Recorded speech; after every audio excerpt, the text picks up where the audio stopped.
Hey guys, welcome back to the Haunted House Estate speed build. This is part 2. So in this part it's probably like half landscape, half interior building kind of thing, like setting up the rooms and stuff. So at the moment I'm just building this like rock cliff face that I wanted to do on the left side of the deck. So I cut out a lot of this particular part because it took forever. Who knew that like putting a whole lot of rocks in different sizes on top of each other was actually really difficult? I learnt that the hard way. It looks so much easier when it's sped up, but it's really not easy. And you kind of want it to look semi-real, you know, you don't want to have them all just floating above each other, which unfortunately kept happening, so I kept having to like try and sneakily add some in, and oh, it was just a mess. It was just a mess. But, you know, didn't do too badly. So the landscaping for this house was, I really wanted to get kind of a overgrown, neglected kind of feel to it. Like I didn't want it to look all pretty and planned out and symmetrical and etc, because I especially wanted the exterior to be really like, almost as if like if you were to move into this house, it hasn't been occupied in a really long time, so you know it's not very well maintained on the outside, hence why the pool, I'm not sure if I've put that in yet, but the pool has like that murky green colour to it, because you know, like I was like, this is an old house that no one's lived in for a while, and I am making it for the LP, so I wanted it to be quite well neglected. That's pretty much the main thing I was going for. So there's a lot of like reedy kind of plants and like just wildflowers everywhere, like just super crazy. Like there was no theme, there's just stuff everywhere. So you'll see that as we keep going through the clip. But yeah, like especially since I was doing the sort of the modern stuff on the inside, mind you, I didn't really know that at this point. I knew that I wanted to have kind of like a Victorian feel, in terms of, not Victorian, more like gothic-y, old-timey feel with, you know, the flooring and things like statues and rugs and wallpaper. But for example, you'll see probably in part 3 and 4 that the kitchen especially is actually quite modern with a bit of a twist to it. So as you can see that they look like they're all floating in the middle of the air, so I was like, oh my gosh, I have to suddenly like try and fill in these holes. I eventually did give up on trying to do every single thing like that, because it was just going to be way too difficult, because there is a lot of rocks in that space. But mainly my mission, I guess you could call it, was that I was trying to cover up those very jagged edges. I did that so that so it looked like the rocks were just like totally just kind of overtaking that cliff side there, with the plants and everything kind of like all out of control and everything. So I really wanted to cover up those corners basically. So yeah, and I went for a lot of the natural sort of plants, lots of like overrun bushes and the grass and the I'm not sure what those ones are called that have the little like tufts to them up the top. I think in New Zealand they're along like a lot of beaches, and I think when I was a kid we used to call them like rabbit's tails or rabbit's ears or something. I feel like it was something to do with a rabbit, but maybe my brain's just making up something really bizarre. I don't know. So I wanted a couple of like leafy planty areas on the first level below, just to really accentuate that whole kind of cliffside feel to the house. So I pretty much used the same type of plants and everything throughout the whole build, you know, just because, you know, it's on the same lot, so it would be pretty weird to have kind of like, you know, 3 different areas with 3 different types of plants. I thought that would be kind of strange. And the one that I'm placing right now, those big patches with the like yellow flowers, they were super useful just to fill in some space, and especially for going over the edges, just to give it a really overgrown feel. I believe most of the plants I've used are from the base game. I tried to mostly only use plants from the base game. I don't think I used any from the outdoor pack. There might be a couple of flowers, like granite fall flowers, but I don't think I used enough. Certainly, if you don't have the outdoor expansion, the outdoor stuff pack, and you downloaded this house from the gallery, it would not be an issue. Like, you might maybe see like a couple of patches that were more grassy than flowery, but you can just chuck whatever you want in there. It's all good.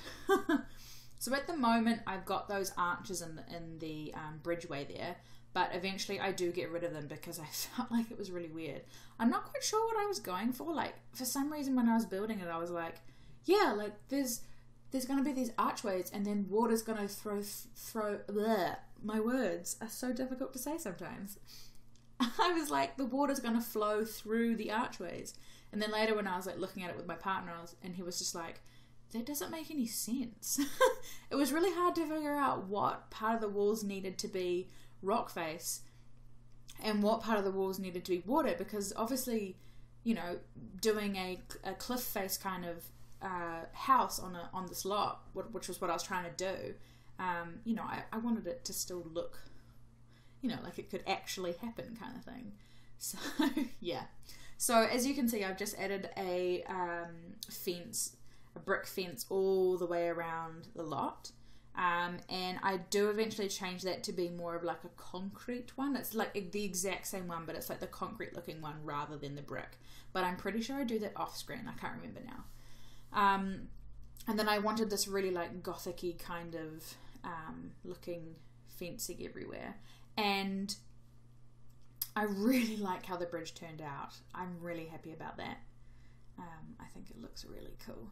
So right now I'm using the sledgehammer tool to just take away some of the pieces. This was probably the biggest thing I could have done, I think, to give that whole rundown feel, so that there are actually pieces missing from the fence. You know, obviously we can't do much more than that with the Sims 4 stuff. Like, I can't like, obviously when I take one away, it creates those pillars like on each side.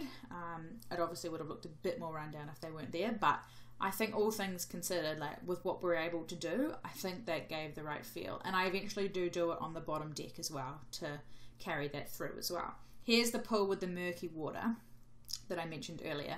So yeah, like, I really wanted it to be, normally when I would build a house with a pool, you know, I'd have like the decking area and you'd have the outdoor entertaining area and everything, but I really wanted that overgrown look. And I especially like using the terrain tool for this pathway here, because doing it on a low intensity enabled me to make it look like they'd kind of like worn off. That's what I was going for, and I hope it comes across that way, so that, you know, some of them are a lot clearer than others, so it's like the stone's worn away over time, which I think kind of makes the lot a little bit sometimes. I think so anyway. So there's a lot of areas that I needed to add landscaping to, and I really wanted it to make sense. Like, I didn't want to just chuck random shit everywhere and have it, you know, just be super random. And at the I was pretty much going through every single type of tree because I wanted to make sure I got the right look. And I really like that I put that kind of twisting tree in the actual fence there. I think that tree is from the outdoor pack though. I think that's like a granite falls tree. But, you know, it doesn't matter because it's just sticking out of the fence anyway, so it's all good. So yeah, I'm pretty much just using the same kind of flowers everywhere and creating that really overgrown kind of feel. Like, I'm really happy with how it turned out. I know that this haunted house is going to be really different to what other people have put on the gallery and probably other people have done speed builds for. It's actually not that haunting. Like, I've been thinking about it the last couple of days because I finished creating it by this point, and I'm just recording and uploading and everything, and yeah, it's not actually super haunting.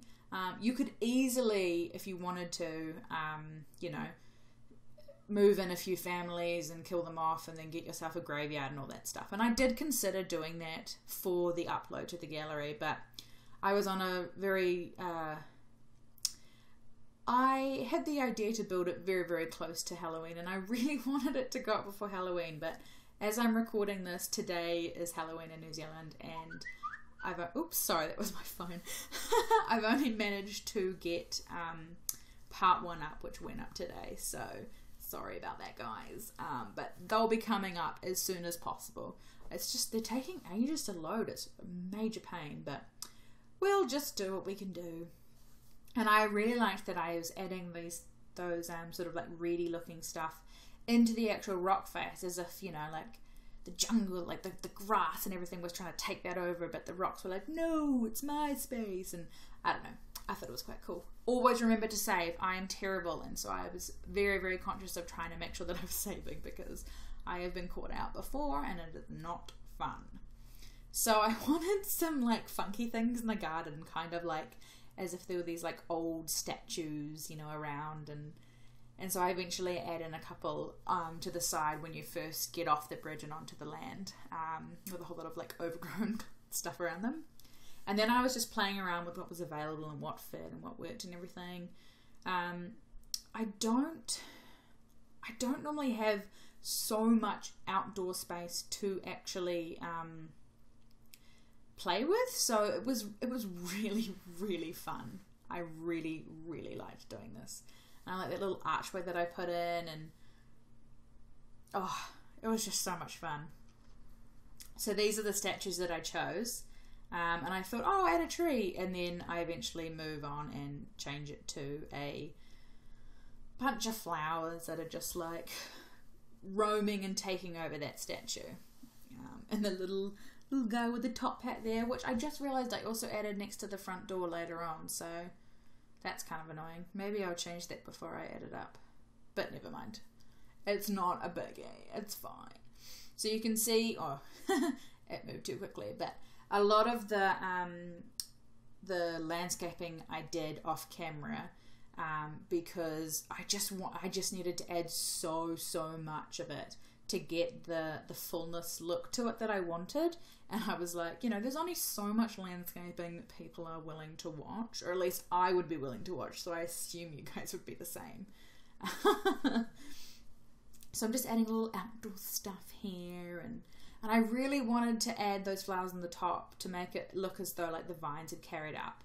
So that was a very, very quick look at me removing the archways from the bridge, and then just after that I've moved the chairs in like weird positions, as if, you know, they were facing a different direction, and that's how they'd been left for years to come and everything, just to give it a bit more of that kind of like, ooh, something's not quite right here feel to it. And I think it came across with the type of furniture that they are and the location and things like that. So this is me just adding in the most randomest things from the spooky pack, which is essentially what gave me the idea to do this. And then, of course, obviously with Halloween coming up and everyone doing these, so I kind of just placed them randomly in the gardens as if there's like a little ghost kind of just like, hello, poking out from the grass, because who doesn't love a good ghost jumping out like that? And then I just used these little garden lights just to accentuate the path in the evening time. And chucked a couple of those jack-o'-lantern lantern thingies. And I'm pretty sure I put a... I've never actually used it, because I only really got the stuff pack recently, and I haven't actually really played with it that much. But I put this like cauldron thing, which I think is like a light show or something. But I put that behind the archway. And I added some jack-o'-lanterns. I do eventually discover that you can change the faces, so I had a lot of fun with that, and I do change the faces. Oh dear. So that was just me finding all the jack-o'-lantern stuff. Not the jack-o'-lantern, the spooky stuff pack. So I was like, what else is there? I don't know. So I'm doing a bit more here, and there's just so much landscaping involved with this house, because that kind of was the key to giving it the feel that I wanted it to. It was almost like it didn't really matter what was going on inside, because, you know, the interior of Sims houses, I always feel, are based on, you know, what you need it for. You know, if you're playing like a family kind of game, then you're gonna have, you know, like family rooms and kids rooms and stuff, etc., etc. And if you've got like party animal kind of people, like the dance machine trained stuff, then you're gonna have like a bar and a dance room and stuff. So it was really crucial, I thought, to make sure that the exterior really gave the feel for what I wanted it to be, which was, you know, this old, rundown, overrun by jungle kind of feel. And finally, I start on the actual house. So I'm trying to decide on the windows. So I'm fairly certain that most, if not all, of the windows and doors on this house are from the Get Together pack. Because they have all the good like gothic stuff in that one. So whenever I'm building a house that has that kind of look to it, I always go to Get Together because they've got the best stuff. I was really struggling to decide on a front door because I was like, I don't want one with a whole lot of glass in it. But they didn't really have anything that I really felt matched. Like, I really wanted a really big door. Oh, I just realized I probably could have upscaled that door. Maybe I'll do that. You'll know if I did it if you go to download it. And it's got a giant door. But whatever, we'll see. My name on the gallery is LivyBlivySims, one word. Just FYI for those who are interested. And that's right, I decided on the door with the like the stone around it.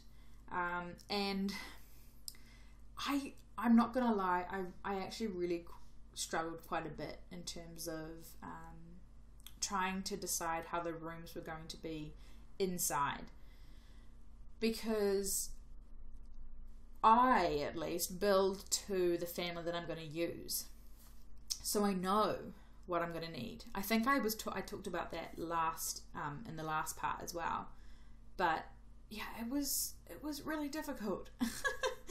You'll see. It's definitely an interesting interior.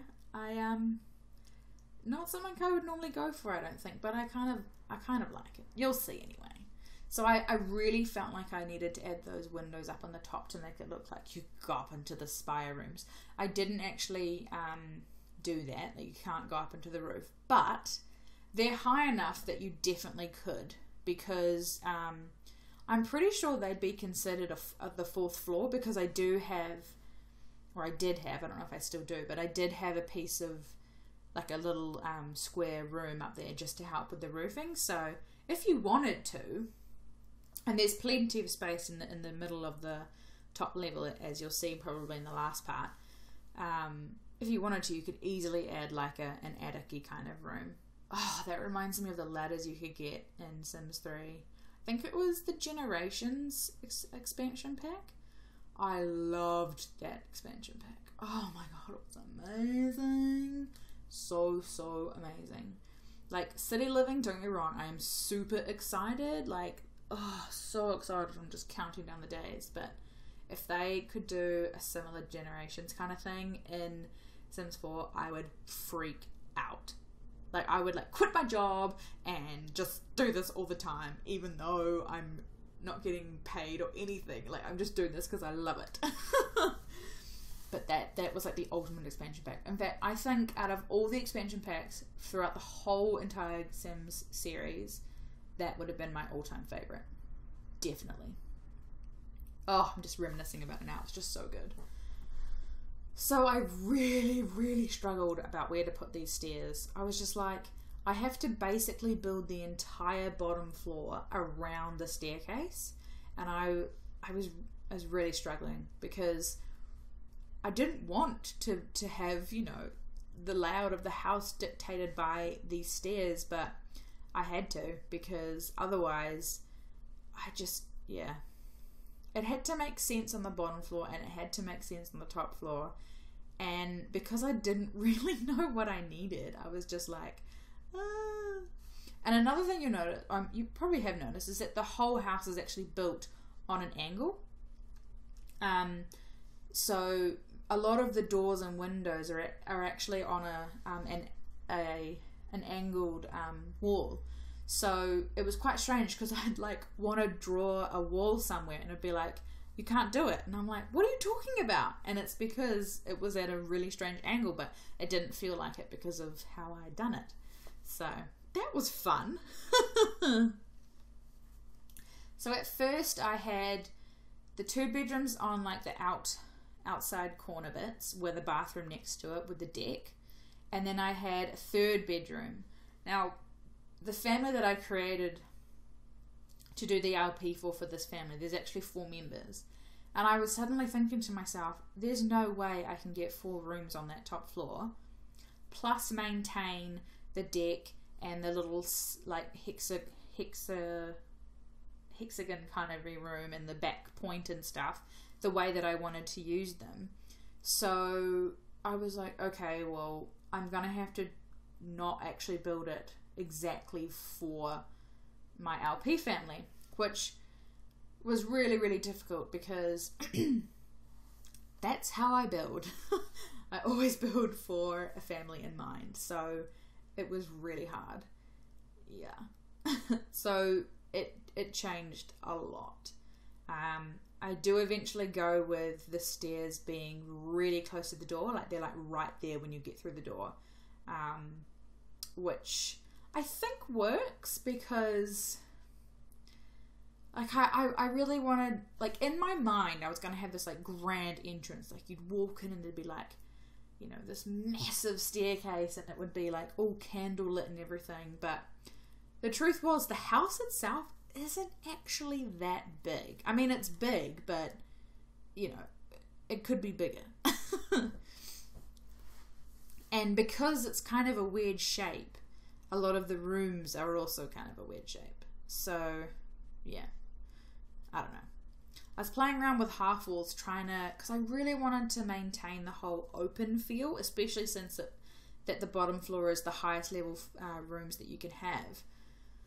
But it was a lot harder than I thought it was going to be.